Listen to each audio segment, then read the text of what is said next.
Hello everyone, the iceberg analysis के digital platform पर आप सबका स्वागत है। आज के सेशन में हम लोग इंडिया पाकिस्तान से रिलेटेड एक बहुत बड़ी न्यूज़ के बारे में डिस्कशन करेंगे। देखिए, रिसेंटली जैश ए मोहम्मद के चीफ मसूद अजहर ने पाकिस्तान में एक वीडियो में ये कहते सुना गया कि उनके पास हजारों फिदाइन हैं जो किसी भी समय भारत में एंट्री कर सकते हैं और वहां पे बड़ा आतंकवादी हमला करेंगे। और ये अगर हम न्यूज़ डिस्क्लोज कर दें तो यहाँ पे ये वर्ल्ड ऑर्डर के लिए बहुत बड़ी न्यूज़ होगी। तो यहाँ पे अपन इस सेशन में सबसे इंपॉर्टेंट जैश ए मोहम्मद, उसकी एक्टिविटीज़ और भारत में पड़ने वाले इसके इम्प्लीकेशंस के बारे में डिस्कशन करेंगे। देखिए, रिसेंटली एक वीडियो में जैश ए मोहम्मद के चीफ मसूद अजहर ने कहा था कि हजारों फिदाइन भारत पर हमला करने के लिए तैयार हैं। तो यहाँ पे सबसे इंपॉर्टेंट है कि अभी रिसेंट की न्यूज़ ब्रेक हुई, उसमें यह बताया गया कि पाकिस्तान की साइड से जम्मू कश्मीर के क्षेत्र में ड्रोन से कुछ हथियार गिराए गए या ड्रोन से संबंधित कुछ एक्टिविटी देखी गई। तो यहाँ पे इन दोनों न्यूज़ का क्या लिंक है उसके बारे में भी अगर अपन बात करें तो लगातार अपन बात करें कि अलग अलग संगठनों के नाम से जैश ए मोहम्मद अपनी स्थिति जम्मू कश्मीर में बनाए हुए हैं। यहाँ पे अपन बात करें कि जो पहलगाम हमला हुआ उसमें भी जैश ए मोहम्मद की भूमिका थी। इससे रिलेटेड जो द रेजिस्टेंस फ्रंट ग्रुप था उसमें वो भी जैश समर्थक था। तो यहाँ पे इंपॉर्टेंट है कि क्या भारत पर इतना बड़ा हमला हो सकता है। और अभी रिसेंट दिल्ली ब्लास्ट में भी जैश ए मोहम्मद की भूमिका सामने आई थी, तो उसके बारे में अपन बात करें तो लगातार अपन बात करें कि जब से जैश ए मोहम्मद के चीफ मसूद अजहर को भारत ने 1999 के जो विमान कांधार अपहरण के बाद छोड़ा था, उसके बाद से लगातार मसूद अजहर भारत पर हमला करता रहा है।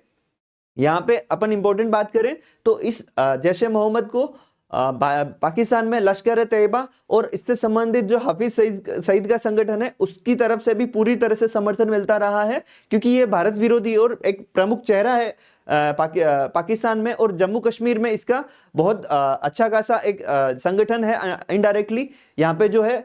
तो इसमें जैश ए मोहम्मद की बहुत बड़ी भूमिका रहती है। जिस तरह से पहलगाम में हमला हुआ उसमें भी जैश ए मोहम्मद के ठिकानों पर ऑपरेशन सिंदूर के तहत जो कार्रवाई की गई थी, उसके बाद से यह संगठन और इसके चीफ बौखलाया हुआ है।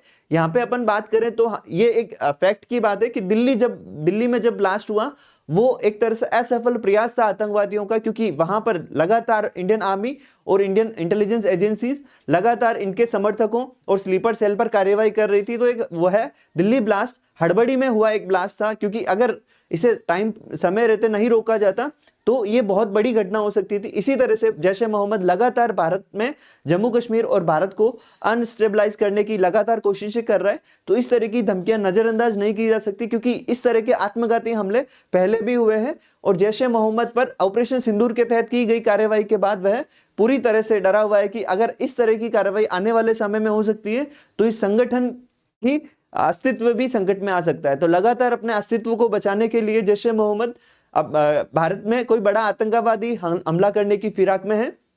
यहाँ पे हम सबके लिए एक सबसे अच्छी पॉजिटिव न्यूज़ है कि इंडिया की इंटेलिजेंस एजेंसीज और आर्मी कोऑर्डिनेटेड फॉर्मेट में एक प्रॉपर ऑपरेशन जम्मू कश्मीर में चलाए हुए हैं, जहां पे लगातार आतंकवादी और उनके समर्थकों पर कार्रवाई की जा रही है। तो यहाँ पे ये एक बहुत बड़ा चैलेंज है इंडियन आर्मी और इंटेलिजेंस एजेंसियों के लिए कि वे किस तरह से इन हमलों को रोके। यहाँ पे अपन बात करें कि आतंकवादी हमले भारत में होने का एक मुख्य कारण है कि उन्हें यहाँ पे लोकल सपोर्ट मिलता है। तो इंडियन आर्मी लगातार और इंटेलिजेंस एजेंसीज भी लगातार ये कोशिश कर रही है कि भारत में जो लोकल सपोर्ट मिल रहा है या जो स्लीपर सेल्स एक्टिव है आतंकवादियों के समर्थन में, तो उन्हें किस तरह से पकड़ा जाए। तो उस कारण से पूरे भारत में लगातार एजेंसियां छापेमारी कर रही है। तो यहाँ पे एक तरह से ये बहुत बड़ा खतरा है, लेकिन यहाँ पे भारत देश को यहाँ पे अपने इंटेलिजेंस एजेंसीज और आर्मी पे पूरा भरोसा है कि वो इसका मुंह तोड़ जवाब देने में पूरी तरह से सक्षम है। जिस तरह से ऑपरेशन सिंदूर में भारत सरकार ने कार्रवाई की, इंडियन आर्मी ने कार्रवाई की, वो एक काबिले तारीफ है। जिस तरह से केंद्र सरकार के जो डिसीजंस रहे या इंडियन आर्मी एयरफोर्स का जॉइंट और कोऑर्डिनेटेड एक ऑपरेशन रहा और टारगेटेड जो हमले थे उसमें पूर्ण रूप से सफलता पाई, तो ये पाकिस्तान और उसके समर्थित आतंकवादी संगठनों के लिए एक बहुत बड़ा संदेश है कि आने वाले समय में सीमा पार जाकर भी बड़े ऑपरेशन किए जा सकते हैं।